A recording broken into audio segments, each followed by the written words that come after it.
मोनी शुरू कीजिए। जी sir sir. Sir recording में हाँ है कर सर। दिया कर दिया। Okay sir, thank you sir. Hello sir, start करते हैं सर। हाँ टॉपिक अटेंशन। अटेंशन, ठीक है। तो आज हम पढ़ेंगे attention. What is attention, attention होता क्या है। जनरली हम लोग इस वर्ड को बहुत बार सुनते हैं, खासकर जब हम स्टेशन पे जाते हैं तो बोला जाता है अटेंशन प्लीज। उसका मतलब क्या हो गया, मतलब ये कि सारा इंफॉर्मेशन, सारा जो भी इंफॉर्मेशन स्टिमुलस हमको मिल रहा है उसको छोड़ के मेरे पे ध्यान दीजिए। कहने का मतलब तो वही होता है कि अटेंशन मेरे पे ध्यान दीजिए, हम जो बोल रहे हैं सुनिए, ठीक है। तो अगर हम इसको मतलब कहा जाए कि मानसिक एकाग्रता ही हमारा अटेंशन है, ठीक है। जो हमारा मेंटल जो क्रिया होती है वही हमारा एकाग्रता है, एकाग्रता, ठीक है। तो अगर इसको हम और अच्छे से डिफाइन करें तो बोल सकते हैं कि बहुत सारा स्टिमुलस में से, ठीक है। अटेंशन क्या है, बहुत सारे स्टिमुलस हमारे सामने है, उसमें कुछ खास खास स्टिमुलस को हम चुनकर उसमें अपने उसको हम क्या करते हैं, अपने कॉन्शियस में लाते हैं, ठीक है, ठीक है। अटेंशन क्या है, एक कॉन्शियसनेस है पर एक फोकस है, ठीक है, जिसमें आइडिया एक पर्टिकुलर जो ऑब्जेक्ट होता है उस पर हम कॉन्शियसली फोकस डालते हैं, ठीक है। तो अटेंशन को और अच्छे से थोड़ा डिफाइन करें तो हम क्या कहेंगे, एक तरह का ये मेंटल प्रोसेस है जिसमें स्टिमुलस को, ठीक है, जिसमें बहुत सारे स्टिमुलस है हमारे सामने में, तो उस स्टिमुलस से जो हमको इंफॉर्मेशन मिलती है उसको हम क्या करते हैं, कॉन्शियसली अपने कॉन्शियस में लाने के लिए फोकस करते हैं, ठीक है। क्लियर है अटेंशन। चेतना में वातावरण के बहुत से स्टिमुलस में से कुछ खास स्टिमुलस को चेतना में फोकस करना ही अटेंशन है। अटेंशन कहलाता ठीक है, चलिए। है ना। ठीक है सर। ठीक है। तो अगर अटेंशन की बात करें तो अटेंशन हम देखते हैं कि दो तरह का होता है, ठीक है। एक होता है अटेंशन का जो प्रोसेस है, तो एक सब्सटेंस एक्सटेंशन की बात की गई है और एक सेलेक्टिव अटेंशन की, ठीक है।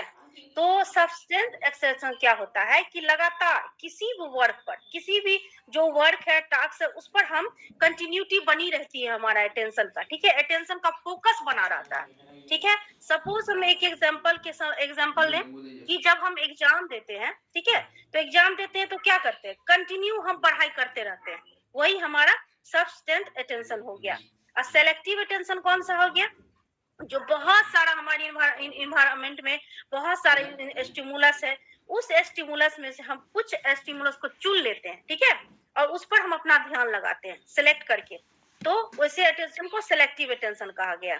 अब सपोज हम बात कर ले कि जैसे हम किसी पार्टी में जाते हैं, ठीक है, तो आप बहुत सारा नॉइज होगा, पार्टी शोरगुल, कोई हल्ला उल्ला बहुत सारा होगा, तो उसमें से हम क्या करते हैं, अगर कोई दोस्त हमको कुछ बोलना चाहता है, ठीक है, तो हम क्या करते हैं, सारा स्टिमुलस से जो इन्फॉर्मेशन को मिल रहा है उसको इग्नोर करते हैं और अपने दोस्त की बातें को सुनते हैं। यानी हम वहां जितने भी वहां स्टिमुलस है उसमें से चुनकर हम उस पर फोकस डालते हैं, वो हमारा हो गया सेलेक्टिव अटेंशन, ठीक है। अब हम बात करें कि जो अटेंशन का थ्योरी है उसमें एक थ्योरी है नॉर्मन का। मोनी एक बार नॉर्मन का, तो पहले बोटल नेक की बात कर ले, ठीक है। तो मोनी बोटल नेक में कहा, एक बार सस्टेन्ड अटेंशन और सिलेक्टिव अटेंशन को क्लियर कीजिए तो। हाँ, सब्सटेंस अटेंशन वो हो गया सर, जैसे हम किसी वर्क को, ठीक है, किसी टास्क को लंबे समय तक अपने अटेंशन को फोकस करते हैं, ठीक है, अपने अटेंशन में मतलब उसको अपना ध्यान में रख पाते हैं लंबे ध्यान समय में तक। रखते हैं कंसियसली, हाँ एकदम कंटिन्यूटी फोकस बना रहता है। सपोज जैसे दैट, हाँ जैसे हम, हाँ जैसे एग्जाम के समय में हम कंटिन्यूटी पढ़ाई पर ही ध्यान देते हैं, ठीक है। ठीक है। जैसे मेरा इंटरव्यू होने वाला है तो हम क्या करते हैं, 1 घंटा 2 घंटा 3 घंटा 4 घंटा कंटिन्यू पढ़ते हैं, रात भर जग के पढ़ते ठीक हैं, है ना, उसी पे हमारा फोकस है। और ये हो सेलेक्टिव। गया। और सेलेक्टिव अटेंशन क्या हो गया कि बहुत सारे इंफॉर्मेशन आसपास हमारा इन्वायरमेंट पे बहुत सारे स्टिमुलस है, ठीक है, उस स्टिमुलस से जो भी इंफॉर्मेशन हमको मिलता है, ठीक है, उस स्टिमुलस में हम एक खास स्टिमुलस को चुनते हैं, ठीक है, और तब उस पर हम ध्यान लगाते हैं। सपोज दैट, ठीक है। सपोज हम बात कर ले कि जैसे एक पार्टी में गए, वहाँ डांस हो रहा है, पार्टी हो रहा है, खाना हो रहा है, म्यूजिक हो रहा है, बहुत सारा चीज हो रहा है, ठीक है। हाँ, बहुत सारी अगर महिलाओं उसी में किसी एक महिला को फोकस कर लें। महिला को भी कर ले सर, अगर कुछ कोई, अगर कोई अच्छा भी लग रहा है, हाँ। अगर लड़का है कोई लड़की है तो उसके बारे में हाँ कुछ ठीक है, बताना चाह रहा है तो ठीक है, हम लोग आपका भी ख्याल रखा जाएगा, लड़का हो चाहे लड़की हो, चलिए। तो उसमें उसको हम क्या करते हैं, फोकस करते हैं, ठीक है? चलिए ये सेलेक्ट सेलेक्टिव करके फोकस सेलेक्टिव करते हैं। असेंट, ठीक है। हाँ, सेलेक्टिव अटेंशन हो गया, ठीक है? हुँ। अब हम बात करें थ्योरी की, ठीक है? तो थ्योरी में क्या है? हम बोटल नेक थ्योरी की बात करते हैं पहले, ठीक है? तो बोटल नेक थ्योरी में क्या है? उन्होंने कहा कि हमारा किसका था जो बोटलनेक मेमोरी थ्योरी? ब्रॉडबैंड? क्या सर? ब्रॉडबैंड का? हाँ सर, हाँ, हाँ, ब्रॉडबैंड का है बोटलनेक सर, हुँ। ठीक है? तो उन्होंने क्या कहा कि हमारा जो मतलब हाँ, मैडम कब आई थी ब्रॉडबैंड की पूरी? हाँ, आई थी आपको 1958, हेलो, ठीक है? हम बाद में इसमें बात इनका करते हैं, कहना था बाद में कि बात जो करते हैं। हम उनका कहना है कि हमारी जो कैपेसिटी है, ठीक है? एनवायरनमेंट में जो भी इंफॉर्मेशन है, क्या हुआ? हाँ, बोलिए। रिपीट हो रहा है सर? नहीं, वो फ़ोन आ गया था। अच्छा। तो इनका कहना है कि बोटलनेक थ्योरी में एक्चुअली बताया ये गया कि बहुत सारा जो इंफॉर्मेशन है, ठीक है? उसमें से सेंसरी रिसेप्टर क्या करता है? हमारा कुछ इंफॉर्मेशन को रिसीव करता है, ठीक है? आवाज इको हो रही है सर। आवाज बहुत रिपीट हो रहा है सर। Oh my God. हाँ, इको हो रहा है। इको हो रही है आवाज सर। क्या करें सर? इको हो रहा है। इको हो रहा है। क्या करें सर? एक मिनट, बाकी लोग माइक ऑफ करें। रिपीट हो रहा है। बाकी लोग माइक ऑफ करें। ठीक है अब? हाँ, ठीक है। अब ठीक है। अब ठीक है। तो बोटल हाँ, अब ठीक है मैम? हाँ, चलिए ठीक है, बोटलनेक लेकिन थ्योरी सर चलिए बताइए। हाँ, बोटलनेक थ्योरी में क्या कहा गया? फिर रिपीट हो रहा है सर। इको हो रहा तो काट हाँ, के फिर फिर से repeat हो रिज्वाइन रहा है। कीजिए। ठीक है सर, ठीक है सर। कौन कराएगा आपको रिज्वाइन? हाँ, आप ही कीजिएगा खुद से, आप ही होस्ट हैं। अब क्या है? ठीक है सर? हाँ, ठीक है। फिर रिपीट हो रहा है सर। तो काट के फिर से आइए, काट के बाहर निकल जाइए, आप फिर से ज्वाइन कीजिए। सर रिकॉर्डिंग कर लीजिएगा। हो रही है रिकॉर्डिंग।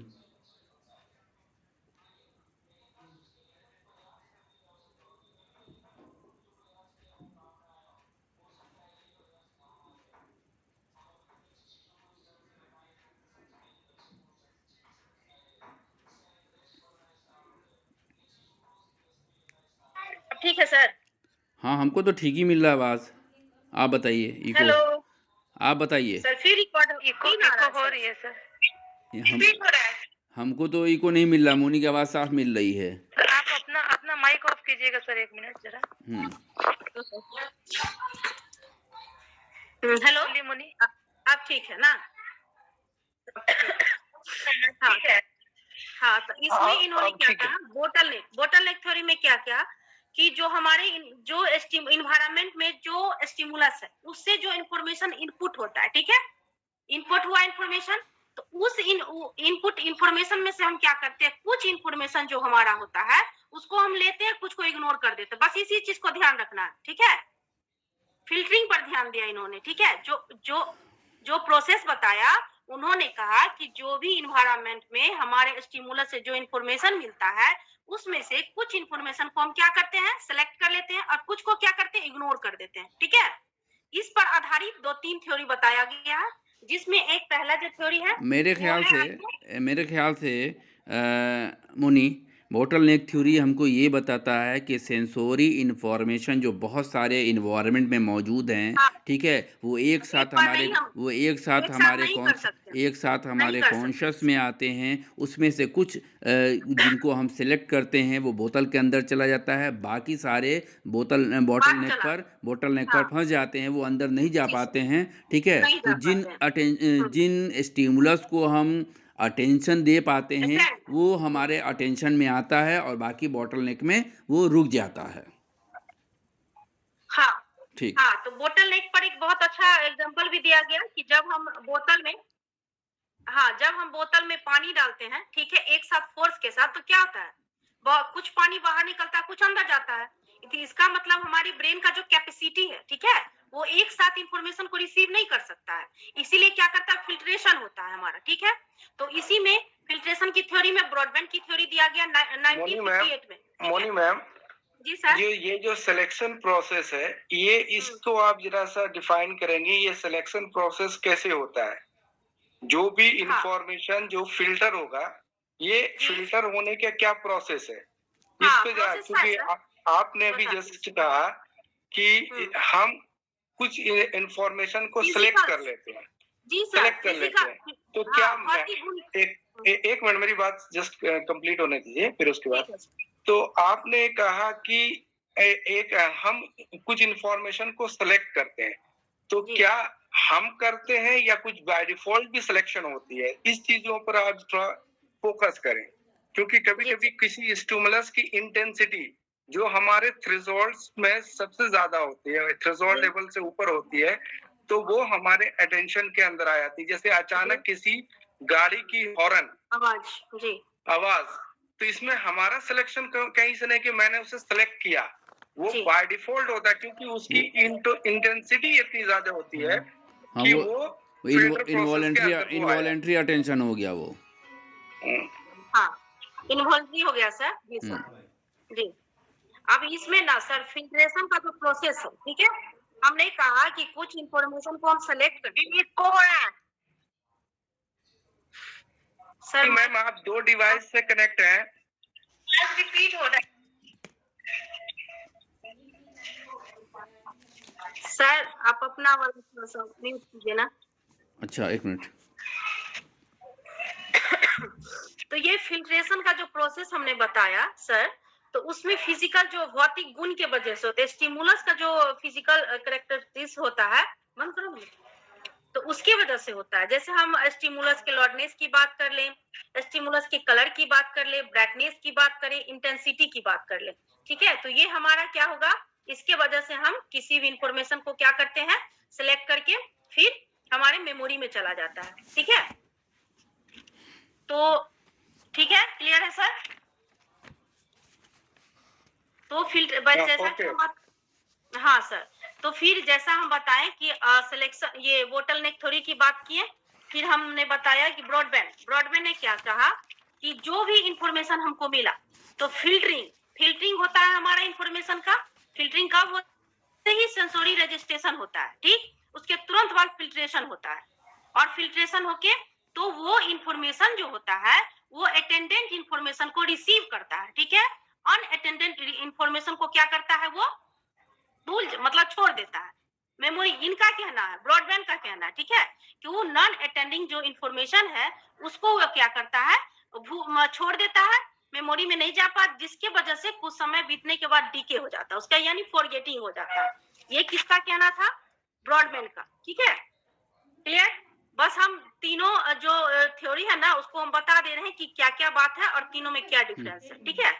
क्रिस्मर क्या थ्योरी आया, इन्होंने कहा कि नहीं, ये थीसिस का जो भी किए थे इंफॉर्मेशन जब हम तो साइज इग्नोर बताए करते थे हैं, जो ये वाला इधर से अनअटेंडेंट तो इंफॉर्मेशन है, बेंच भाग उसको रहा जो हम था तो हम इग्नोर करते हैं, जो 0.5 हमारे इधर बनाए हैं सिलेक्शन नहीं होता, 0.5 इधर जिसका बनाए हैं फिल्ट्रेशन नहीं हो तो ये पाता है, साइज आ रहा है। उसको हम तो अगर मान उसका लीजिए डीके 4 नहीं चैप्टर होता, तक इस साइज उसका को क्या किए होता हैं है, वो मार्जिन डीके नहीं और होता, उसके बाद ये फॉरगेटिंग करें नहीं तो कोई होता। प्रॉब्लम उनका नहीं कहना आएगी ये है कि वो नहीं ना आएगा बहुत वो मायने से इंफॉर्मेशन चेंज क्या है होता कोई है, नहीं, पता चलेगा। समय कर बीतने के लेना बाद, फिर उसके समय बाद जब आता है तो उसका फिर से रिकॉल हो जाता है, ठीक है? या कहीं ना कहीं हमारे मेमोरी में है वो, ठीक है? कोई भी संकेत मिला, समय आने के बाद कोई भी संकेत मिला तो उसको हम फिर से रिकॉल कर पाते हैं। दोनों क्लियर, दोनों थ्योरी क्लियर है? पहले ये बताइए, कोई आदमी, दोनों थ्योरी क्लियर है? हेलो, एक बार और बताइए दोनों थ्योरी में अंतर। ठीक है। देखिए, सबसे पहले हम बताते हैं कि ये जो ब्रॉडमैन ने कहा कि जो भी इंफॉर्मेशन हमको इन्वायरमेंट से मिला, ठीक है? तो उसको क्या करेगा वो, यानी ऐसे बताते हैं, ठीक है? अनअटेंडिंग जो हमारे इंफॉर्मेशन है और अटेंडिंग इंफॉर्मेशन है, ठीक? अटेंडिंग इंफॉर्मेशन का क्या हो गया, फिल्ट्रेशन हो गया, और नॉन अटेंडिंग इंफॉर्मेशन का क्या हो गया, वो बच गया, वो मेमोरी में नहीं गया, ठीक? तो मेमोरी में नहीं गया तो क्या होगा, उसका कुछ समय के बाद उसका डीके हो जाएगा समय बीतने के साथ। इनका कहना, ब्रॉडमैन का कहना, ठीक है? ठीक है, क्लियर? अनअटेंडिंग और नॉन अटेंडिंग की बात करते हैं ये, ठीक है? ये हमारी इंफॉर्मेशन फिल्टरिंग होता है और हम उस समय बीतने का वो हमारा अनअटेंडिंग इंफॉर्मेशन हमारा ब्रेन में नहीं पहुंचता है, हम उसको भूल जाते हैं, उसका डीके हो जाता है, फॉरगेटिंग हो जाता है, ठीक? प्रिस्मन ने 1964 में कहा, ठीक है? ये थ्योरी जो है सारा वो बोटलनेक थ्योरी के अंतर्गत आता है ट्रिस्मन ने कहा 1964 में कि जो हमने अनअटेंडिंग इंफॉर्मेशन की बात की, जिसको इन्होंने ब्रॉडमैन ने कहा कि उसको हम भूल जाते हैं, ठीक है, उसको समय बीतने के साथ उसका फॉरगेटिंग हो जाता है, ठीक है। इन्होंने कहा कि नहीं, समय बीतने के साथ इसका फॉरगेटिंग नहीं होता है। इसमें क्या होता है कि जब समय आता है, जब भी मौका मिलता है, वो मेमोरी में है। अनअटेंडिंग इंफॉर्मेशन जो है वो भी हमारे मेमोरी में है। वो वो क्या होता है, जब उसको मौका मिलता है तो फिर से उसको रिकॉल हो जाता है, तो हमारे मेमोरी में है। बस दोनों सिद्धांत का यही मतलब है, हम ज्यादा डील में नहीं जाएंगे। दोनों क्लियर? नहीं समझी क्या? और क्लियर करें? क्लियर है। अब उसी में एक तीसरा थ्योरी, दो तो क्लियर हो गया, अब उसी में है तीसरा थ्योरी, ठीक है। जो ड्यूस का थ्योरी उन्होंने 1963 में दिया, ठीक है। उनका क्या कहना है? इन्होंने जैसे ब्रॉडमैन ने कहा कि अटेंडेंट इंफॉर्मेशन एंड नॉन अनटेंडेंट और नॉन अटेंडेंट इंफॉर्मेशन, तो इन्होंने कहा अनअटेंडेंट और अटेंडेंट, अटेंडेंट, ठीक है। तो इस इंफॉर्मेशन को इन्होंने कहा कि ये जो इस इंफॉर्मेशन में जो भी इंफॉर्मेशन इंपॉर्टेंट होगा उसको क्या करेगा, वो रिसीव करेगा, ठीक है, उसका फिल्ट्रेशन होगा, और जो इंपॉर्टेंट नहीं होगा उसको छोड़ देगा, ठीक है। बस इतना ही हम 2-4 लाइन में उसको क्लियर करते हैं, ज्यादा हम आगे नहीं भागेंगे, ठीक है। क्लियर है? इसमें बस यही है, उन्होंने कहा ब्रॉडमैन ने कि नॉन अटेंडिंग इंफॉर्मेशन को छोड़ देता है, अटेंडिंग इंफॉर्मेशन को रिसीव कर लेता है। इन्होंने कहा ड्यूस ने कि नहीं, जो इंफॉर्मेशन इंपॉर्टेंट होता है उसको वो फिल्टरिंग होता है, उसको रिसीव करता है, और बाकी जो इंफॉर्मेशन जो इंपॉर्टेंट नहीं होता है उसको लोग छोड़ देता है, वो हमारे मेमोरी में नहीं जाता है। बस यही कहना था इनका, ठीक है। क्लियर? क्लियर है? अब हम बात करें, अब हम बात करें नॉर्मन की थ्योरी का, ठीक है। उन्होंने कहा, जैसे उन्होंने क्या कहा कि नहीं, ये मार्ग विरोधी वाली कोई बात नहीं होती है, बोटलनेक वाली कोई बात नहीं होती है। इन्होंने कहा कि हमारी ब्रेन की कैपेसिटी ही लिमिट है ना। हमारी ब्रेन की जो कैपेसिटी है वो एक साथ बहुत सारी इंफॉर्मेशन को रिसीव नहीं कर सकता है, ठीक है, इसीलिए हम फिल्ट्रेशन करते हैं। तो इन्होंने मार्ग विरोधी को इंपोर्टेंस नहीं दिया, हम अपने कैपेसिटी पे बल दिया कि हमारी ब्रेन की जो कैपेसिटी है वो लिमिट है ना।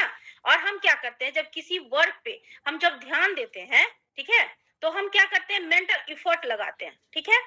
तो उसी एफर्ट को उन्होंने कहा रिसोर्स का नाम दिया। जब हम एकाग्रता की बात करते हैं, किसी चीज पर ध्यान देते हैं, तो हम एफर्ट लगाते हैं मानसिक रूप से, तो उसी को इन्होंने क्या कहा, रिसोर्स, ठीक है। अब रिसोर्स में इन्होंने दो तरह की रिसोर्स की बात की, रिसोर्स लिमिटेड टास्क की बात की और डाटा लिमिटेड टास्क की बात की, ठीक है। क्लियर है? अब इसमें देखिए, अब इसमें क्या कहा, डाटा लिमिट टास्क दोनों कार्य की बात की इसमें, ठीक है। सर थोड़ा सा 1 मिनट ब्रेक चाहेंगे सर, थोड़ा सा कोई बुला रहा है सर। अच्छा, ओके।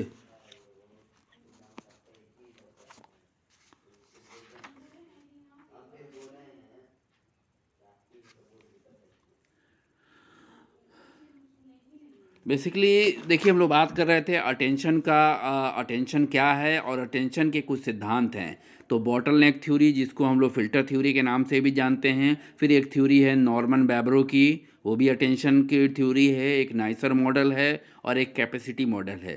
तो इन 4 मॉडलों के बारे में आपको पढ़ना है कि अटेंशन की ये 4 मॉडल या 4 सिद्धांत हैं जो अलग अलग अटेंशन की व्याख्या करते हैं।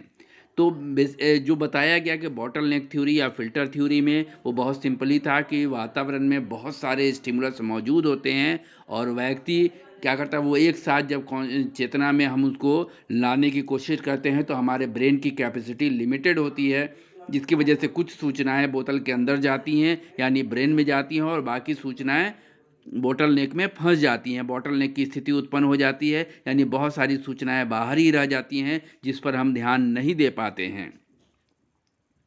तो ये एक तरह का बॉटल नेक सिद्धांत बताया गया, जहाँ पर सूचनाओं की फ़िल्टरिंग हो रही है, इन्फॉर्मेशन को हम फ़िल्टर कर रहे हैं, बहुत सारे इन्फॉर्मेशन में से कुछ इन्फॉर्मेशन को फ़िल्टर करके उसके इंटेंसिटी की वजह से, उसके ब्राइटनेस की वजह से, या हम अपने पर्सनली उससे हम अपनी नीड की वजह से, वजह जो भी हो, लेकिन उसको हम क्या करते हैं, फ़िल्टर करते हैं और फ़िल्टर करके अपने कॉन्शियस में ले आते हैं। यानी वो बोतल के अंदर जाता है, यानी ब्रेन में सूचनाएं चली जाती हैं और बाकी सूचनाएं ब्रेन से बाहर चली जाती हैं, या कहें कि बाकी सूचनाओं को हम चेतना में नहीं ला पाते हैं।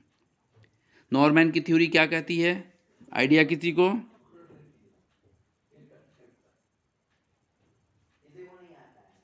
रिसोर्स की बात की थी सर कि हर व्यक्ति के पास लिमिटेड कैपेसिटी होता है और कैपेसिटी रिसोर्स हमारी भी सीमित लिमिटेड है होता है।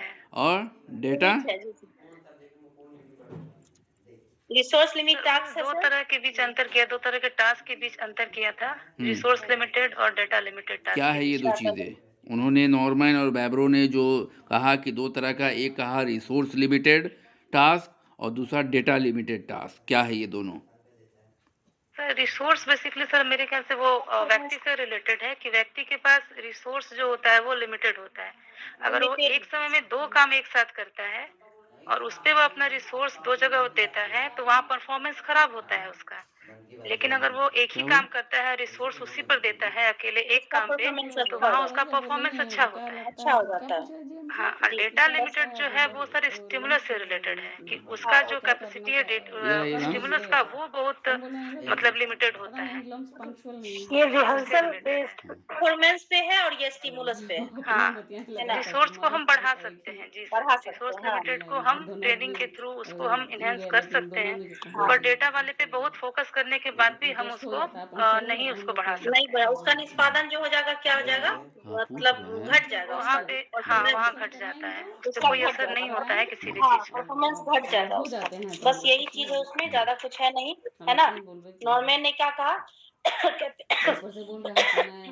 मतलब ब्रॉडमैन मतलब बोटलनेक की मतलब जो मार्ग विरोधी होता है उसका कोई चीज नहीं होता। उन्होंने वो ब्रॉडमैन की थ्योरी को गलत ठहराया और कहा कि हमारा जो ब्रेन की कैपेसिटी ही होती है इतनी, जो हम किसी भी इंफॉर्मेशन को, बहुत सारे इंफॉर्मेशन को एक साथ हम रिसीव नहीं कर सकते हैं, ठीक है? तो ये दो तरह के टास्क की बात की जो हम बता दिए, एक परफॉर्मेंस पे डिपेंड है और एक स्टिमुलस पे, ठीक है? मोटिवेट करने का तरीका अब नाइसर की थ्योरी, ठीक है, नाइसर की थ्योरी में क्या कहा गया कि इन्होंने नाइसर की थ्योरी जो है वो 1976 में दिया गया। इन्होंने कहा कि फिल्ट्रेशन वाली भी कोई बात नहीं होती है, ठीक है? और ये बोटलनेक का तो छोड़ दिए, वो भी उसके भी कंसेप्ट को मतलब रिजेक्ट किया। उन्होंने कहा कि हमारा ब्रेन जो है, ठीक है, हमारे ब्रेन में बहुत सारा न्यूरॉन होता है, ठीक है, जो एक दूसरे से संबंधित होता है। फिर और उन्हीं में उसमें खोया क्या रहता होता है, एक दूसरे से संबंधित के वजह से हमारी जो लिमिट्स, जो हमारी कैपेसिटी, जो कहा इन्होंने नाइसर, ये किसने कहा, नॉर्मन ने, कि हमारी ब्रेन की कैपेसिटी लिमिट होती है। इन्होंने कहा कि नहीं, हमारी ब्रेन की कैपेसिटी जो है लिमिट नहीं होती है, अनलिमिटेड होती है, ठीक है? क्योंकि हमारे ब्रेन में बहुत सारे न्यूरॉन एक दूसरे से जुड़ा हुआ है और जब हम एक साथ बहुत सारे इंफॉर्मेशन को रिसीव करते हैं तो क्या करता है वो मतलब सारे इंफॉर्मेशन को रिसीव कर लेता है, क्योंकि उसमें ऐसी कैपेसिटी होती है, ठीक है? ये बस इसके थ्योरी में यही कहना था। तो उन्होंने क्या कहा कि जो भी इंफॉर्मेशन हमको मिलती है स्टिमुलस से, ठीक है, स्टिमुलस से जो मिला, तो वो स्टिमुलस क्या होता है, धीरे धीरे हम उसमें एक साथ तो हम इंफॉर्मेशन रिसीव करते हैं, लेकिन क्या होता है, हमारा उसका जो परफॉर्मेंस होता है वो थोड़ा धीमी हो जाता है। और ये परफॉर्मेंस तेज कब होगा, जब हम धीरे धीरे उसका प्रैक्टिस करेंगे। बस यही इस सिद्धांत में कहा गया है मूल रूप से, ठीक है? मोनी, फिर से एक बार, इस बात नॉर्मैन बैब्रो मॉडल को कैसे दो टास्क की बात की गई, रिसोर्स टास्क की और डेटा और टास्क की, डेटा लिमिटेड टास्क की। तो जी, रिसोर्स टास्क क्या बताता है? रिसोर्स टास्क ये बताता है सर कि हमारे मतलब साधन, ठीक है, दो अगर वर्क मिले, ठीक है, तो हम क्या करेंगे, हमारा जो परफॉर्मेंस होगा वो हमारा क्या हो जाएगा, इको हो रहा है सर, क्या हो जाएगा? इको हो रहा है सर। मल्टीपल टास्क अगर हमारे पास होगा, ठीक है, तो हमारा हाँ, परफॉर्मेंस तो डिक्रीज करेगा। रिसोर्स, चूंकि हमारे हाँ, रिसोर्स कम है, हमारी कैपेसिटी कम हाँ, है, तो हम परफॉर्म नहीं कर पाएंगे, यही ना? परफॉर्मेंस, हाँ जी ठीक सर। है। और और डेटा? फिर रिपीट हो रहा है सर।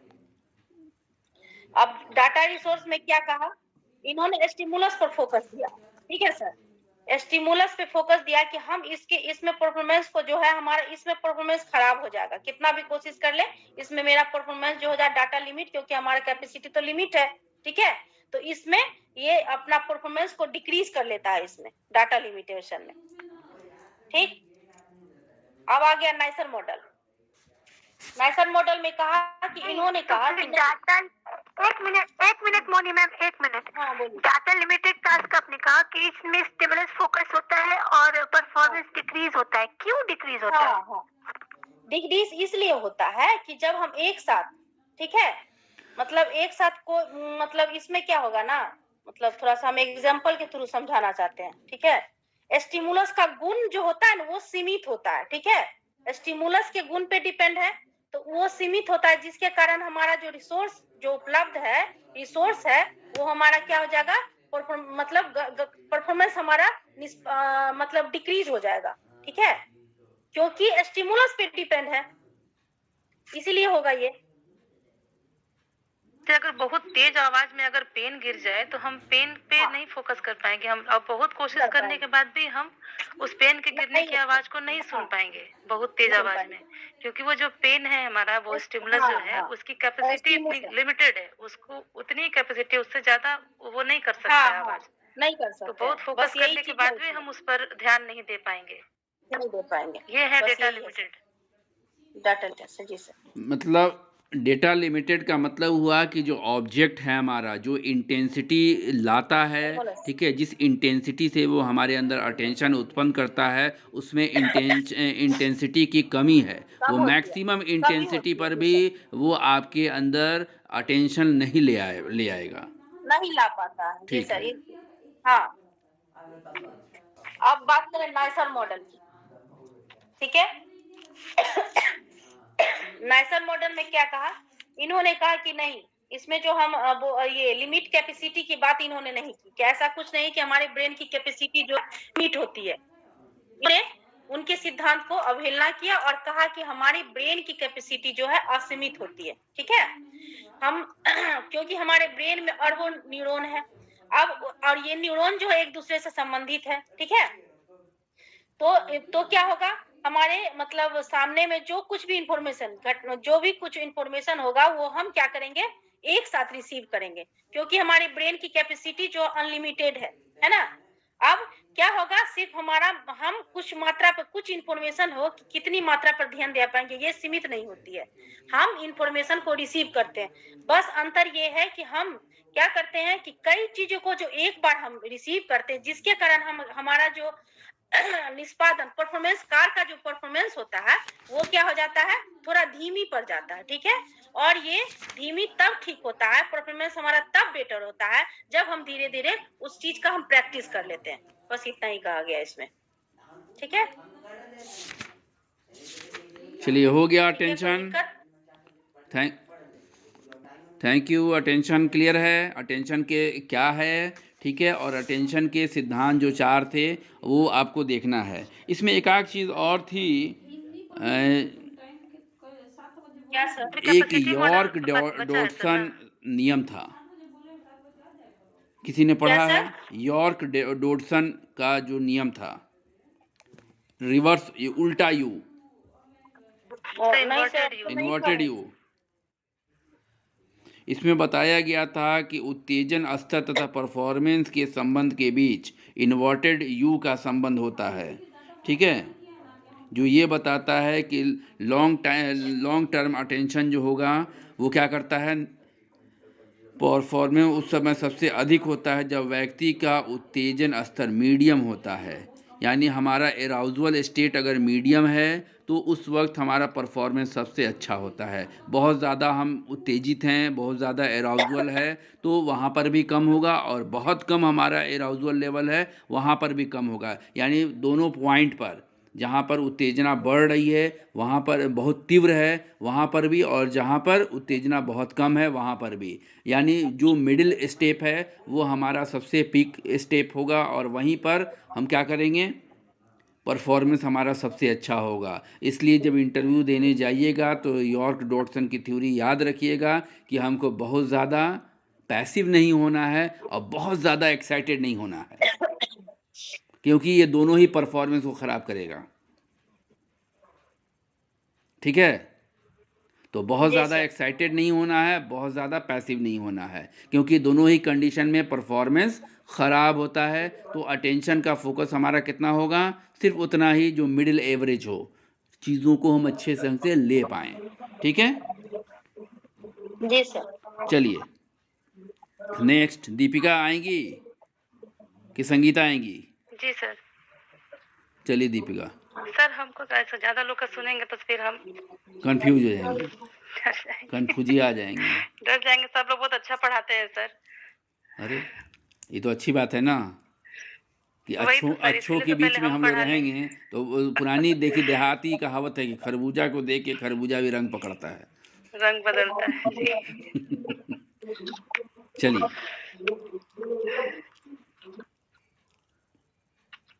सर मेरा टॉपिक था sir pro social behaviour. Sir echo कर रहा है सर, आप साउंड। हम बंद कर रहे हैं। बहुत नट शेल में pro social behaviour, helping behaviour और अल्ट्रूरिज्म तीनों में अंतर कर जी दीजिए। सर डिफरेंस बता देते हैं। हाँ सर ये तीनों टर्म्स जो हैं बेसिकली सोशल साइकोलॉजी से रिलेटेड हैं, और इन सब तीनों का एम जो होता है, उद्देश्य है वो दूसरों को बेनिफिट पहुंचाना या फिर लोगों की मदद करना होता है। फिर भी इन तीनों में कुछ ना कुछ डिफरेंस है। सबसे पहले हम बात करते हैं प्रो सोशल बिहेवियर की, वो क्या होता है।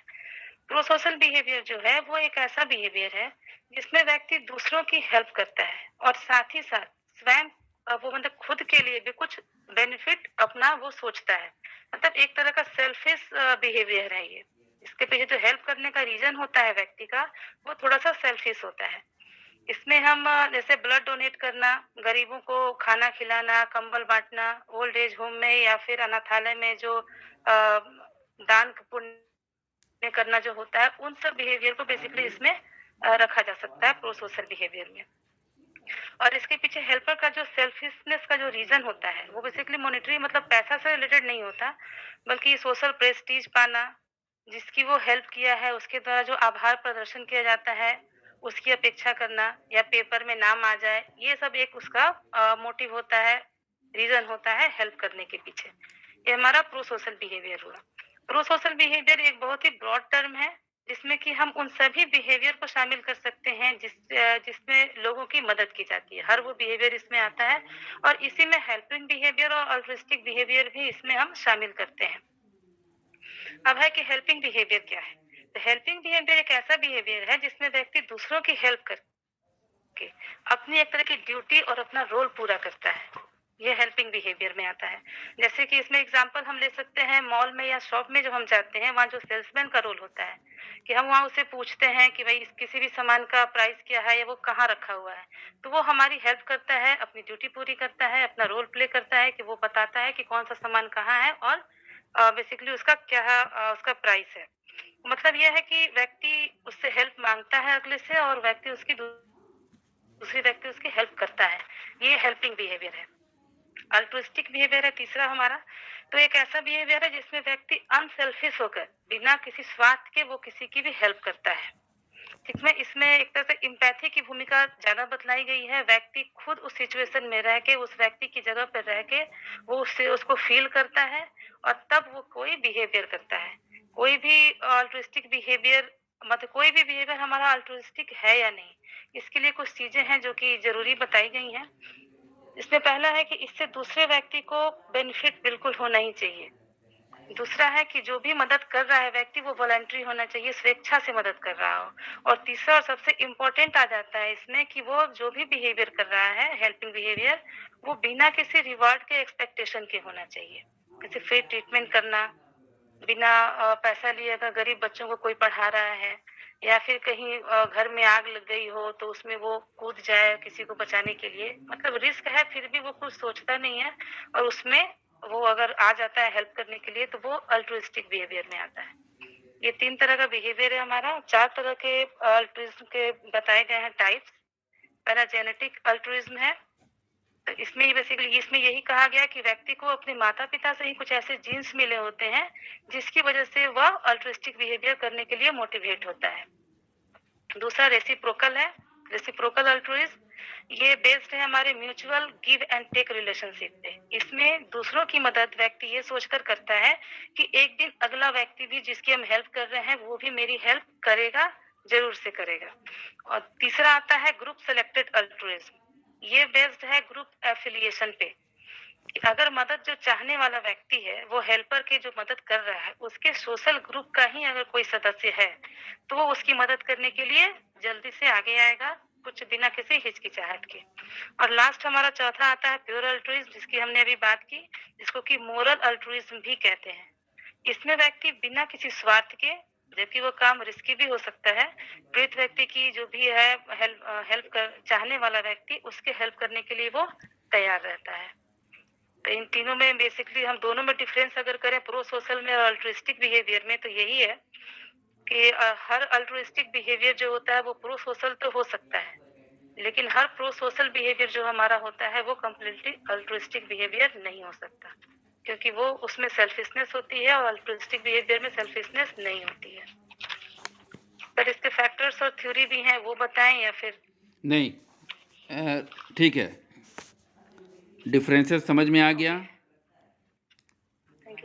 तीनों में? हाँ, डिफरेंस समझ में। ठीक है, बहुत सिंपली उन्होंने कहा कि प्रो सोशल बिहेवियर जिसमें दूसरों की मदद के साथ साथ जो बिहेवियर दर्शाने वाला व्यक्ति है वो अपना लाभ भी देखता है, और ये लाभ जो होगा वो प्रेस्टीज और आभार से रिलेटेड होगा या नेमिंग फेम से रिलेटेड होगा। अल्ट्रुइज्म में कहा गया कि अनसेल्फिश बिहेवियर होगा, ठीक है, कि व्यक्ति इसमें जो मदद करने वाला व्यक्ति है वो अनसेल्फिश बिहेवियर दिखलाता है, और साथ साथ इसमें एम्पैथी फीलिंग भी देखी जाती है। इसके 3 क्राइटेरिया रखा गया है कि किसी को लाभ ज़रूर पहुँचे, वॉलेंट्री वो उसको अपनी इच्छा से हो, और विदाउट रिवॉर्ड के वो इस तरह का बिहेवियर दर्शाए। और इसके 4 टाइप भी बताया इन्होंने, जिसको जेनेटिक टाइप कि जीन से हमको मिला हो, माता पिता अगर हमारे ऐसे हैं, मददगार हैं, तो हो सकता है कि हम मददगार हों, ठीक है। रेसिप्रोकल है जो म्यूचुअल है, ठीक है, कि हम किसी की मदद करेंगे तो कोई हमारी भी मदद करेगा। और ग्रुप सिलेक्शन है, एफिलिएशन, कि हम किसी ग्रुप से जुड़े हुए हैं तो हम उसकी मदद करें, ठीक है। और चौथा था मोरल अल्ट्रुइज्म, जिसको प्योर अल्ट्रुइज्म कहा गया, जिसमें व्यक्ति अनसेल्फिश होके दूसरों की मदद करता है, ठीक है, उसको समझता है कि एम्पैथिकल एटीट्यूड रखता है, इंटरफेरेंस रखता है कि हमको दूसरे की मदद करनी है क्योंकि उसको मदद की ज़रूरत है। और इसके बाद हेल्पिंग बिहेवियर जो था उसमें ड्यूटी से रिलेटेड इसमें बात की गई कि दूसरों के हेल्प को व्यक्ति अपनी ड्यूटी समझ के करता है। जिस एग्जांपल इन्होंने मॉल में सेल्समैन का दिया या हेल्पर का दिया जो मदद पहुंचाते हैं, जहां पर कहीं भी बड़े बड़े ऑर्गेनाइजेशन में आप देखिएगा, कहीं भी आप पूछिएगा तो वो आपको मदद के लिए खड़ा होगा, ठीक है, वो आपको बताने के लिए बता देगा कि आपको किधर जाना है, क्या करना है। तो ये एक तरह का हेल्पिंग बिहेवियर है, ठीक है। ये इतनी बात कही आपने जी सर, दीपिका? ये थी। ठीक है, क्लियर है? अब हमको ये बताइए कि जो हम लोग ये ग्रुप बनाया है हम लोगों ने, जिस पर हम लोग क्या कर रहे हैं, अभी पढ़ाई कर रहे हैं। पढ़ाई कर रहे हैं, तो ये हेल्पिंग बिहेवियर है या अल्ट्रुइज्म है या प्रो सोशल बिहेवियर है? प्रो सोशल बिहेवियर में रखेंगे सर इसको।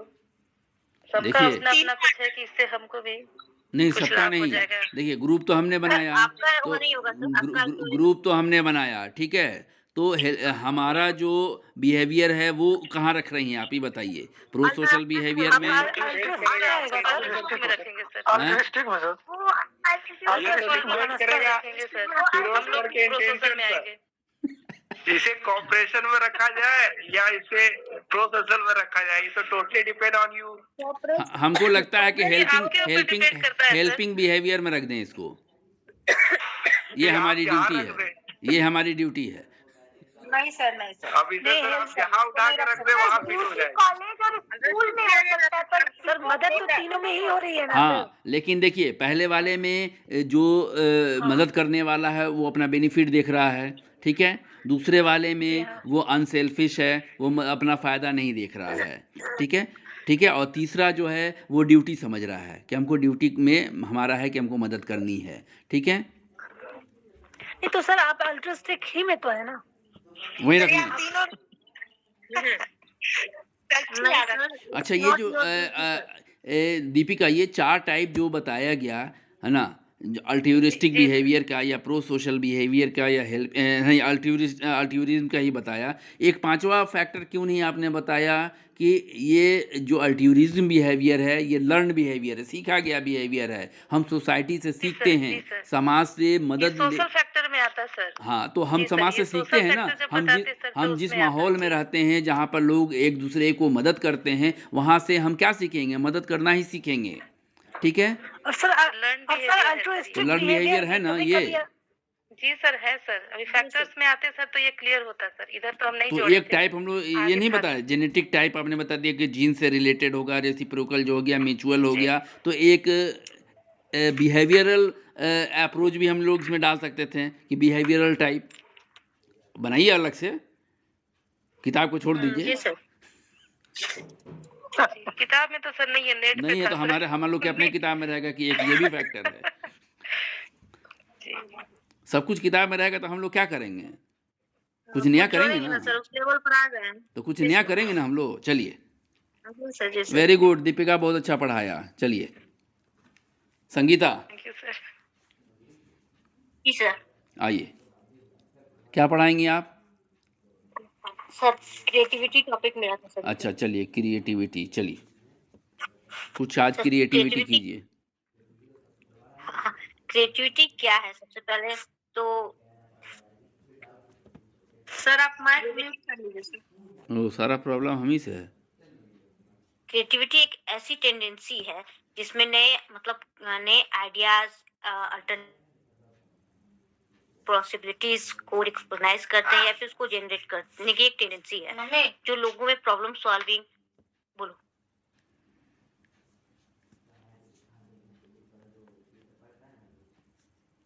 सॉरी सर क्रिएटिविटीज नए आइडियाज अल्टरनेटिव्स पॉसिबिलिटीज और को रिकॉग्नाइज करना या उसको जनरेट करने की एक टेंडेंसी है जो कि प्रॉब्लम सॉल्विंग या फिर दूसरों के साथ हम कम्युनिकेट करने के लिए यूजफुल है।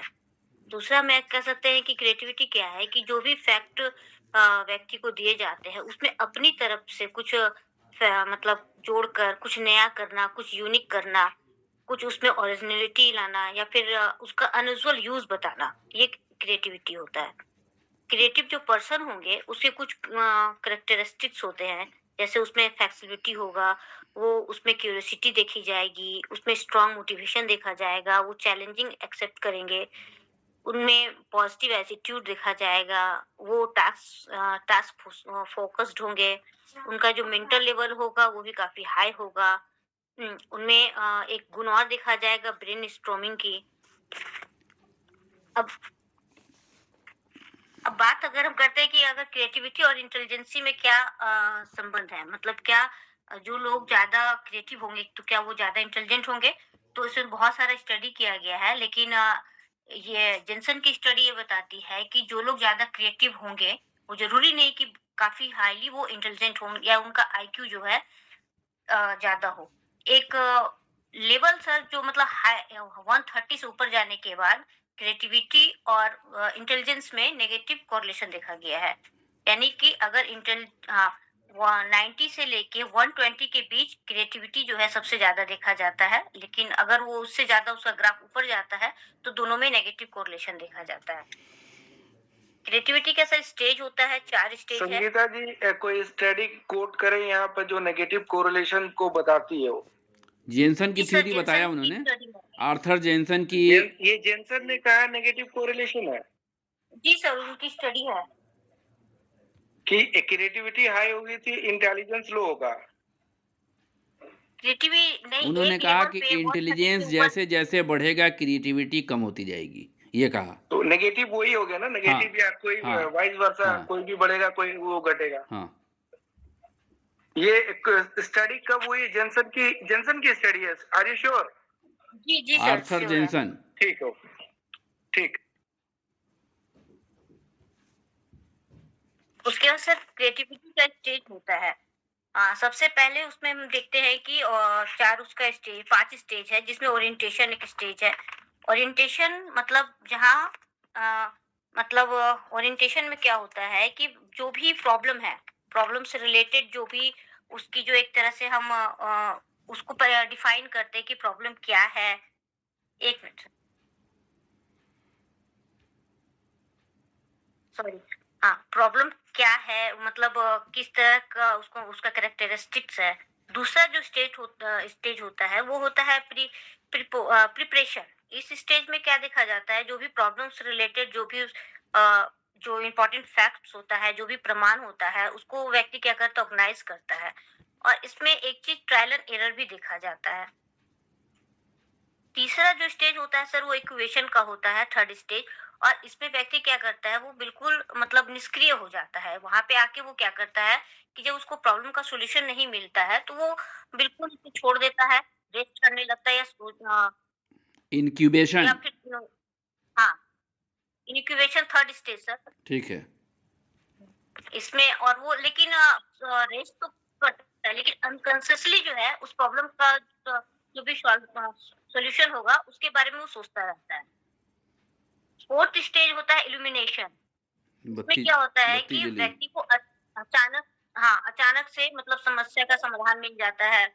उसमें ये स्टेज जो है सर वो इंसाइट की जैसा ही है।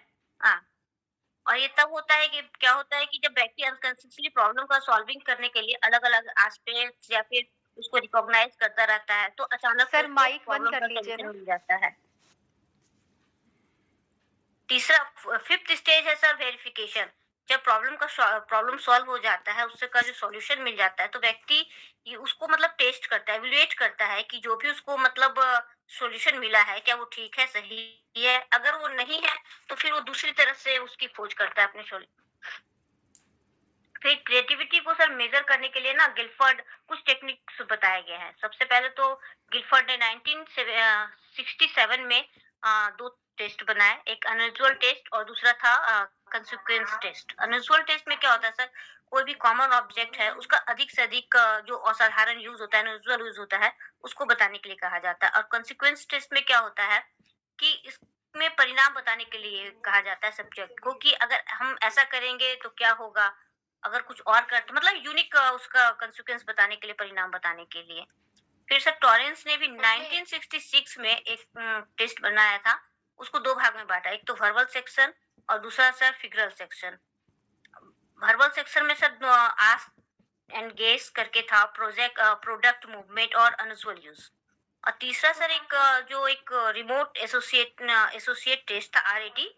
इसमें हाई स्कूल के बच्चों पर किया गया था और इसमें क्या है 40 आइटम होते हैं और उसमें से मतलब हर 3 ऑप्शन देने के बाद मतलब 3 शब्द दिए रहते हैं और चौथा शब्द जो है वो बताना होता है। कुछ इंडियन टेस्ट भी सर मतलब बनाए गए हैं क्रिएटिविटी को मेजर करने के लिए, जिसपे वाकर मेहंदी का जो टेस्ट है, वर्बल और नॉन वर्बल सर ये दोनों है और ये क्रिएटिविटी के 3 एस्पेक्ट फ्लुएंसी, फ्लेक्सिबिलिटी और ओरिजिनलिटी को मापता जाता है।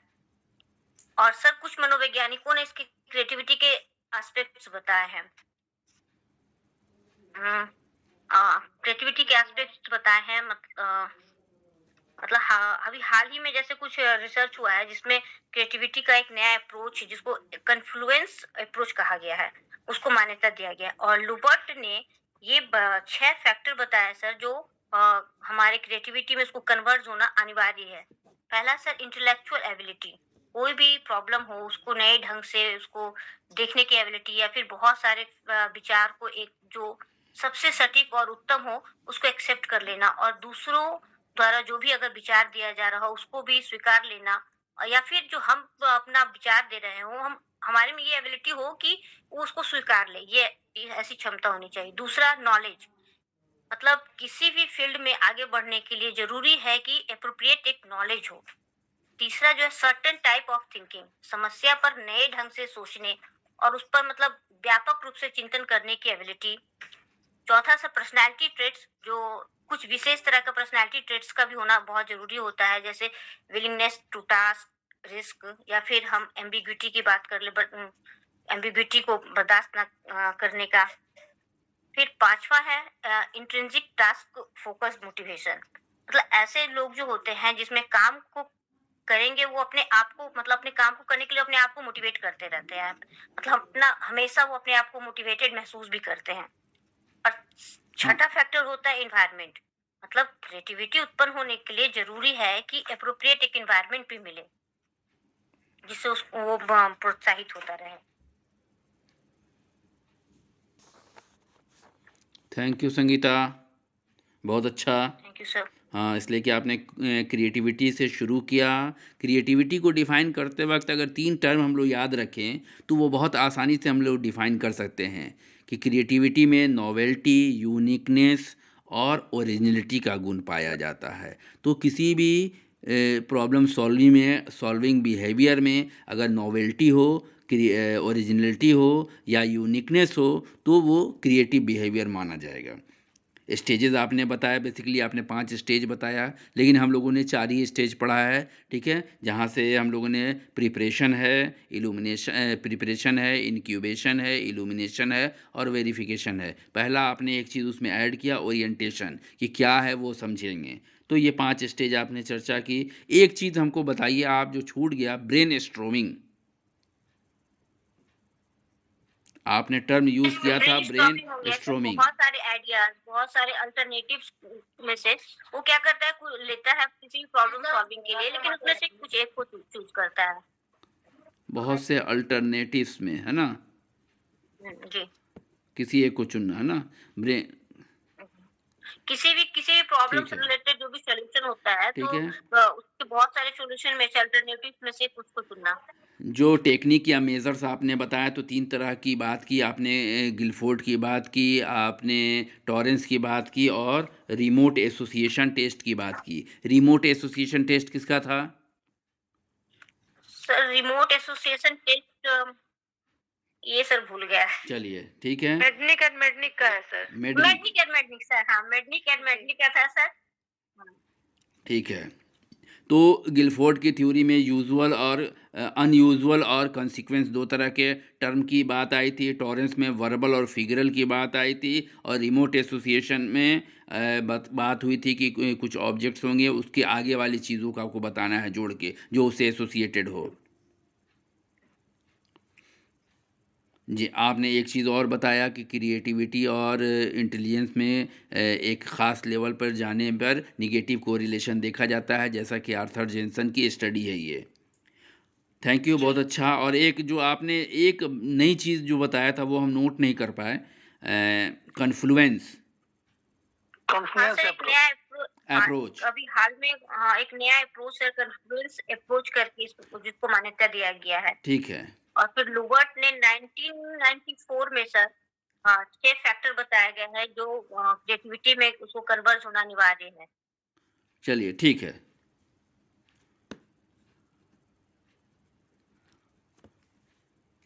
थैंक यू, बहुत अच्छा संगीता, बहुत सारी चीज़ें बिल्कुल कंसाइज में बता दिया रिवीजन के लिए। रंजीता, जी सर। क्या है टॉपिक आपका? सर माइक का सर ASD है, फोबिया और ADHD। ASD, autistic spectrum disorder, PTSD, post traumatic stress disorder. नहीं, हाँ, PTSD नहीं है सर, फोबिया। फोबिया, अच्छा फोबिया है, ठीक है। और ADHD। Attention deficit hyper activity disorder, ADHD। जी चलिए, कहाँ से शुरू कीजिएगा? सर, हम ASD से शुरू करेंगे। चलिए, ASD सर अपना माइक बंद कर लीजिए हाँ, ना। कर लेते हैं, ठीक है। कभी कभी लीड करना पड़ता है, फिर हम तो वापस भूल जा रहे हैं। चलिए। जी नहीं, इको हो रहा है सर। बेसिकली ASD का full form autistic spectrum disorder होता है और ये ग्रीक वर्ड से डिराइव किया गया है। ऑटस, और ऑटस मीन्स होता है सेल्फ। APA ने इसे बहुत अच्छे से डिफाइन करा है कि ये एक डेवलपमेंटल डिसेबिलिटी है जो कि CNS में डिसेबिलिटी होने के कारण होता है और इसकी वजह से सोशल इंटरेक्शन एंड कम्युनिकेशंस में प्रॉब्लम होते हैं और बेसिकली ये बच्चों में होता है। स्टार्टिंग फेज इसका अर्ली चाइल्डहुड में ही पता चल जाता है। 18 महीने से लेके 30 मंथ तक के एज के जो बच्चे होते हैं उनमें ये बीमारी डेवलप हो जाता है, ऑटिज्म। यानी कि ये शुरू में ही आइडेंटिफाई किया जा सकता है। जो फर्स्ट बॉय बेबी होते हैं उनमें ये एएसडी की बीमारी ज्यादा देखने को मिली है और उनमें ऐसा देखा गया है कि उनका आईक्यू लेवल जो था वो 70 से बिलो था। इसके कुछ फैक्टर्स हैं जिसकी वजह से ये बीमारी होती है। पहला जेनेटिक फैक्टर है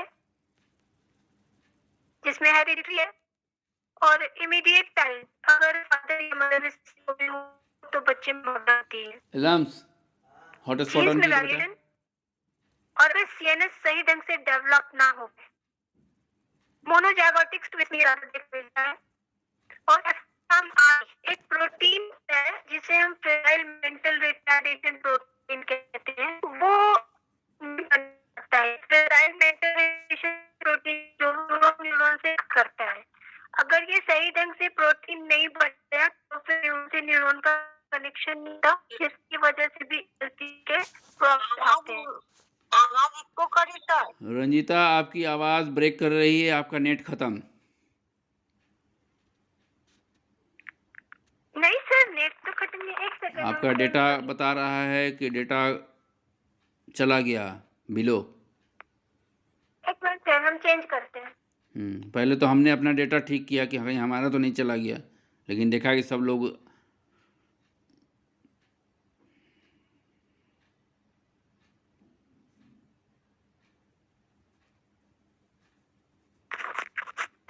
सर ठीक है अब? हाँ ठीक है, चलिए।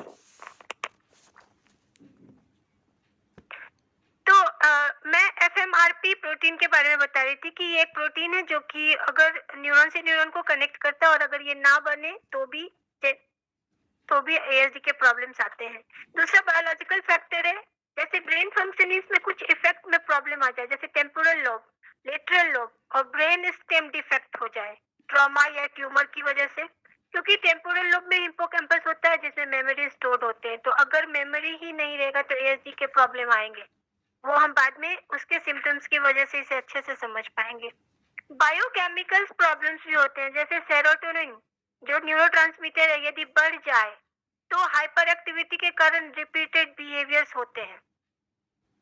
प्रीमैच्योर या लो वेट बेबी में भी ये देखा जाता है। या मेटाबॉलिक इम्बैलेंस, जैसे विटामिन फॉलिक एसिड अगर एब्सॉर्ब ना हो पाए ड्यूरिंग प्रेगनेंसी तो जो बच्चे होते हैं उनमें ये प्रॉब्लम दिखता है। जो बच्चे ओल्डर पेरेंट्स से जन्म लेते हैं उनमें भी एएसडी के प्रॉब्लम देखे गए हैं।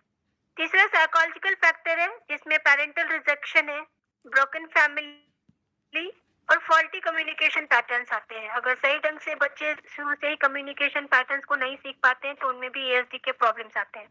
इसके सिम्टम्स हम देख लें, ये moderate to profound intellectual disability दिखती है इसमें, यानी कि आईक्यू लेवल 70 से बिलो होता है और सिम्टम्स अर्ली चाइल्डहुड से ही दिखने लगता है, जो कि पर्सन के लास्ट लाइफ तक रहता है। इसमें इम्पेयरमेंट इन लैंग्वेज दिखता है, कम्युनिकेशन एंड सोशल इंटरेक्शन में भी इम्पेयरमेंट होता है, रिपीटेटिव एंड एबनॉर्मल बिहेवियर होता है, नॉट रिस्पॉन्ड टू अदर्स, उन्हें किसी का किस करना या टच करना पसंद नहीं होता है, कंसंट्रेशन की काफी कमी होती है, इवन वो किसी भी ऑब्जेक्ट का नाम याद नहीं रख सकते और उन्हें अपने रूटीन चेंजेस को बिल्कुल भी पसंद नहीं करते। अगर उनका रूटीन चेंज हो जाए, जैसे अगर वो 9 बजे नाश्ता करते हैं और उन्हें 10 बजे दिया जाए तो फिर वो बहुत ही बुरा व्यवहार करने लगते हैं।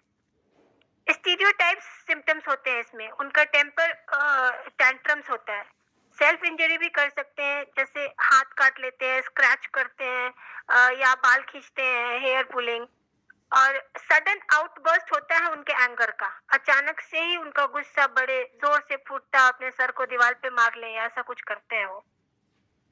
अगर इसकी डायग्नोसिस की बात करें तो इसका कोई भी ऐसा मेडिकल टेस्ट नहीं है जिससे पता चल सके कि एएसडी है या नहीं है। हम बस ऑब्जर्विंग बिहेवियर और जो हिस्ट्री कलेक्ट करते हैं पेरेंट्स से या केयर टेकर से, उससे पता कर सकते हैं, या फिर तो हम इसे डिटेक्ट कर सकते हैं 18 महीने या उससे भी थोड़ा पहले से उनके बिहेवियर को डिटेक्ट करके। इसका ट्रीटमेंट जो होता है वो हाईली इंडिविजुअल होता है, क्योंकि हर बच्चे के नीड और सिम्टम्स अलग अलग होते हैं और उसी के हिसाब से इसका ट्रीटमेंट भी होता है।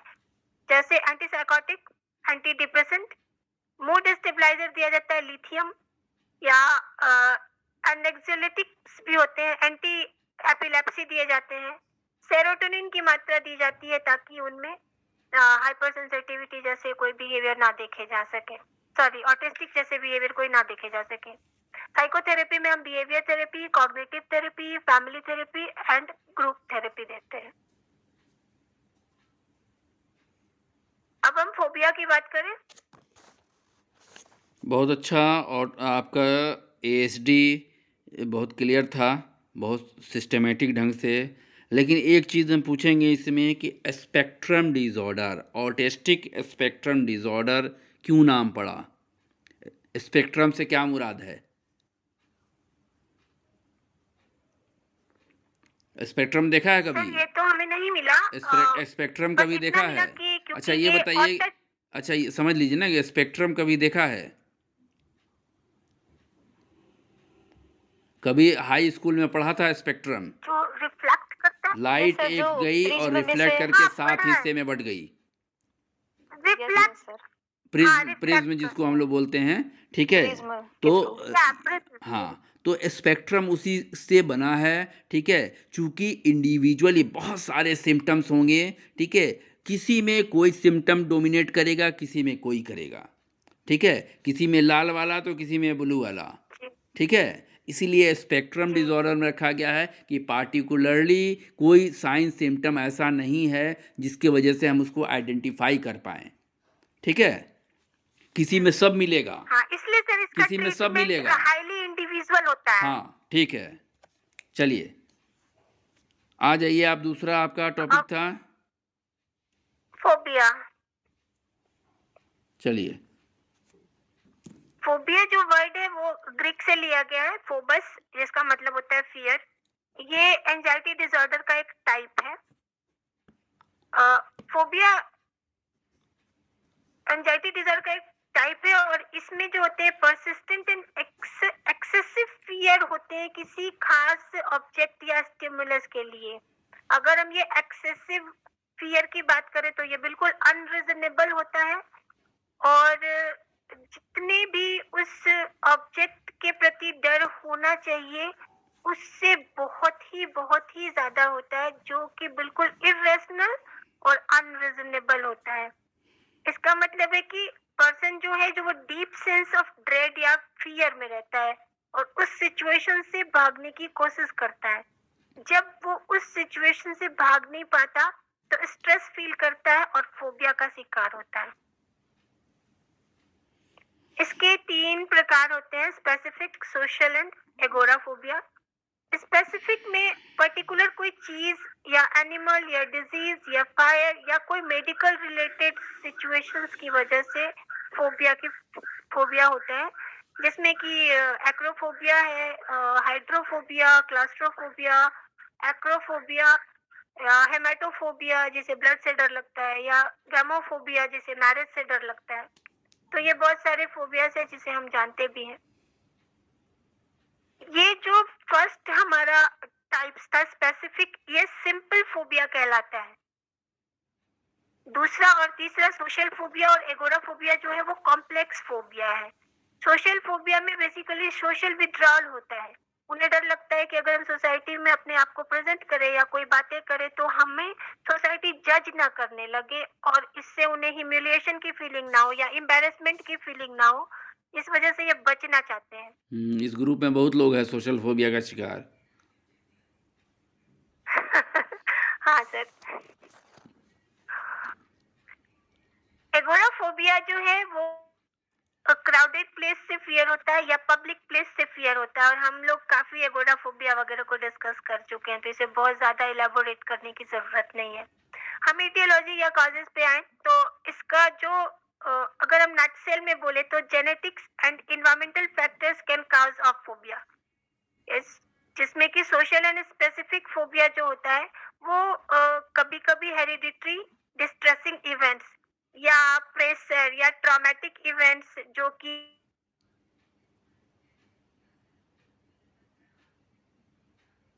या अनप्लेजेंट एक्सपीरियंसेस जो होते हैं उसकी वजह से ये फोबिया वाले प्रॉब्लम शुरू होता है।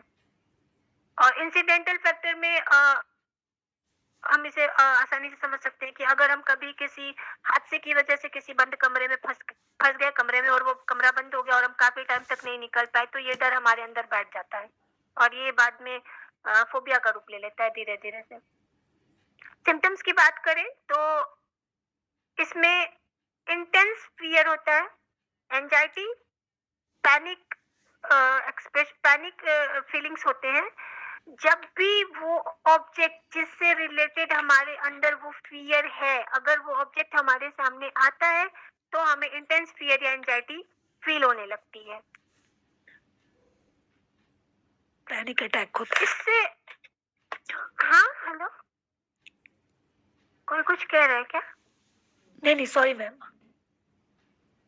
अच्छा, तो इसमें है कि अगर हम अगर इसको थोड़ा सा अलग करके सोचें, बुक से बिल्कुल अलग करके, तो अगर ये अवेयरनेस हो कि ये जो फियर है ये इरेशनल है या एग्जैगरेट अनरीजनेबल है, तो फिर हम शायद इस फीलिंग को कंट्रोल कर पाए।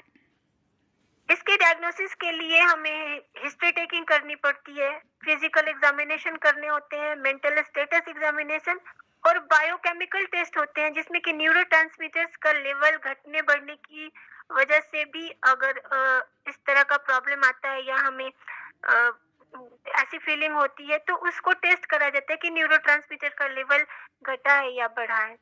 ट्रीटमेंट में बेसिकली एंटी डिप्रेसेंट दवा दी जाती है, एंटी एंजाइटी, एंटी डिप्रेसेंट के अलावा कुछ मेडिसिन भी हैं जो दिए जाते हैं, लेकिन बेसिकली सोशल फोबिया और एगोराफोबिया के लिए ही मेडिसिन है। स्पेसिफिक फोबिया के लिए कोई मेडिसिन नहीं है, उसके लिए बस थेरेपी है जो बिहेवियर थेरेपी, कॉग्निटिव थेरेपी है, इंडिविजुअल थेरेपी है और एक नई थेरेपी है एक्सपोजर थेरेपी। जैसे मान लो किसी आदमी को आग से बहुत डर लगता है तो उसे हम बार बार आग के पास ही रखने की कोशिश करते हैं ताकि वो धीरे धीरे आग के साथ फैमिलियर हो जाए और उसे आग से डर ही न लगे। बेसिकली इस थेरेपी का यूज जो होता है वो मिलिट्री या आर्मी में होता है। और एक और है सिस्टमेटिक डिसेंसिटाइजेशन, जिसमें कि वर्चुअल रियलिटी थेरेपी कहते हैं। इसमें फियरफुल ऑब्जेक्ट को इमेजिन करवाया जाता है कि वो आपके पास आ रहा है और पास आ रहा है और पास आ रहा है, तो धीरे धीरे ये होता है कि पास का जो इमेजिनेशन होता है थोड़ा दूर होता है, फिर थोड़ा पास होता है, थोड़ा पास होता है, तो ये धीरे धीरे उस चीज से उसके जो फोबिया का प्रॉब्लम है वो ठीक हो जाता है। Any questions? नहीं ठीक है, आपका एगोराफोबिया ये है। अब ADHD बता दीजिए। जी जी सर। हाँ 5 मिनट, 11 बज जाएगा। ADHD का फुल फॉर्म है attention, okay sir, attention deficit hyper activity disorder. Hyper activity disorder. इसमें डिसऑर्डर तो इसमें ऐसा होता है कि ये बेसिकली बच्चों में होता है। इसमें पर्टिकुलर किसी चाइल्ड को ये लगता है कि मुझ पर ध्यान नहीं दिया, कोई मेरे पे ध्यान नहीं दे रहा है, तो वो दूसरे का अटेंशन अपने तरफ अट्रैक्ट करने के लिए या तो शोर मचाना है या चीजें तोड़ता है, झगड़ा करता है, तो उसको अटेंशन तो मिल जाता है, लेकिन इन सब में क्या आता है, उसका जो पर्सनल अटेंशन है वो डेफिसिट हो जाता है और उसका ध्यान हमेशा हाइपर एक्टिविटी पे लगा रहता है, जिसकी वजह से वो चीजों पे कंसंट्रेशन नहीं कर पाता। बेसिकली ये एक ब्रेन डिसऑर्डर है जो कि अटेंशन और कंट्रोल बिहेवियर को अफेक्ट करता है। हमने कहा आपको कि ये चाइल्डहुड डिजीज है, बच्चों में ज्यादा होता है। इसमें 3 चीजें बेसिकली ज्यादा देखी जाती हैं। डेफिसिट अटेंशन यानी कि कंसंट्रेशन डिक्रीज हो जाता है, एक्टिविटी लेवल जो होता है वो हाइपर होता है, और इम्पल्स कंट्रोल होता है, मतलब उन्हें अपने आप पे कंट्रोल नहीं होता है, वो अपनी भावनाओं को बहुत ही एग्रेसिव तरीके से प्रोजेक्ट करते हैं। इसके कुछ काउजेज हैं, जिसमें जेनेटिक फैक्टर है, जो हिस्ट्री ऑफ फैमिली अगर पेरेंट्स या के तरफ से किसी को है या मदर के तरफ से किसी को है तो वो आ जाता है, या जेनेटिक एबनॉर्मेलिटी भी होती है, जैसे अगर क्रोमोसोम्स में कोई प्रॉब्लम हो तो भी ADHD का प्रॉब्लम देखा गया है। इंटेंस स्ट्रेस हो, जैसे जब न्यूरोट्रांसमीटर इंक्रीज हो जाए या डिक्रीज हो जाए, इम्बैलेंस्ड हो जाए या लेवल अल्टर हो जाए, तो प्रीफ्रंटल और कॉर्टिकल एरिया जो होता है वो इम्पेयर हो जाते हैं, जिसकी वजह से भी एडीएचडी होता है। न्यूरो डेवलपमेंटल डिफिकल्टीज में ऐसा देखा गया है कि जब फोइटस का न्यूरो डेवलपमेंट सही से नहीं हो पाता या फिर ड्यूरिंग प्रेगनेंसी ऑक्सीजन डिफिशियंसी होती है या कोई बहुत जबरदस्त इमरजेंसी हो जाता है, तो उससे भी बच्चे में कुछ प्रॉब्लम्स आ जाते हैं, जिससे एडीएचडी की बीमारी देखी गई है। इसके कुछ क्लिनिकल मैनिफेस्टेशन है या सिम्टम्स है। Careless mistakes and school works, वो होमवर्क नहीं करते और किसी भी क्वेश्चन का जवाब नहीं देते।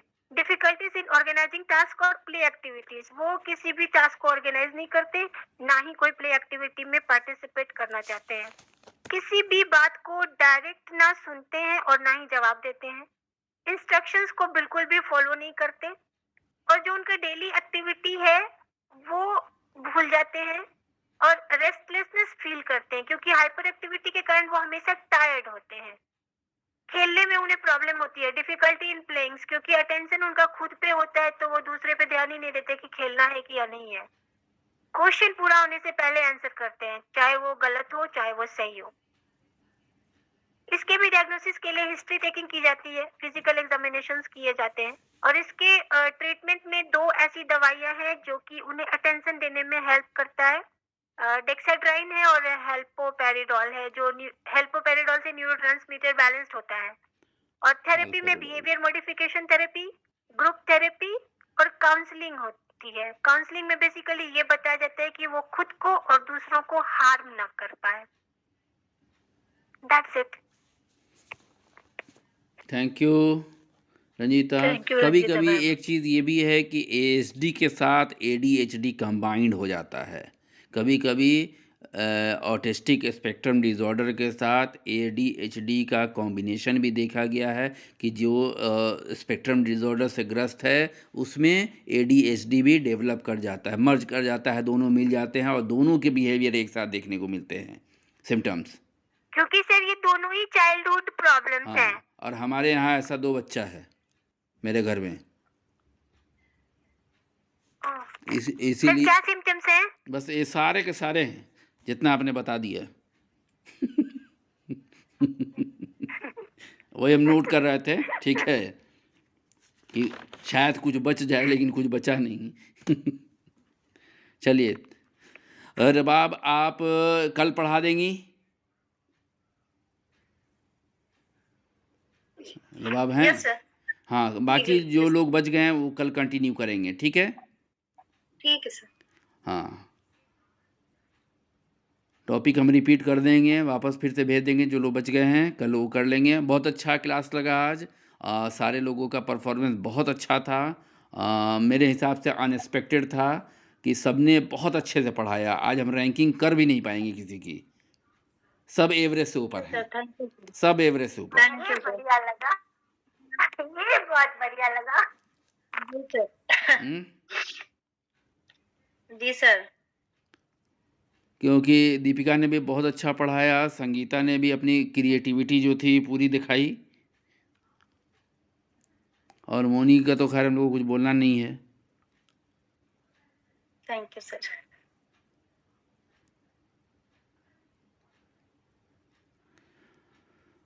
और रंजीता का कंटेंट बहुत तगड़ा था, बहुत मेहनत करके बनाया हुआ था। जी सर।